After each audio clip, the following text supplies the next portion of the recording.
Hello guys, welcome to back my new another mini blog. তো আজ অনেক দিন পর আমি একটা মিনি ব্লগ নিয়ে আসলাম।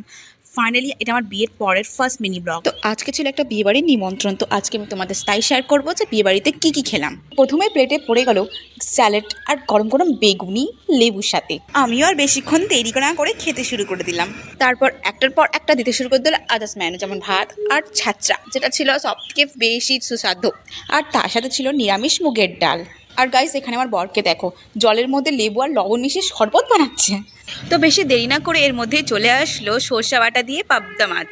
আর এই সর্ষে বাটা দিয়ে পাবদা মাছ খেতে কারা ভালোবাসে এখনই কমেন্ট করে জানিও বন্ধুরা। তো বন্ধুরা, এখানে পাবদা মাছ খেতে না খেতেই আমার পাতে পড়ে গেল আর একটা বড় কাতল মাছের পিস, যেটা ছিল প্রচুর নরম তুলতুলে এবং খেতেও তেমনই টেস্টি।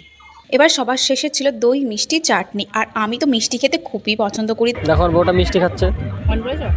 তো গাইস, আজকের ব্লগটা বেশি বড় না করে এখানে শেষ করলাম। দেখা হচ্ছে পরে মিনি ব্লগে। টাটা।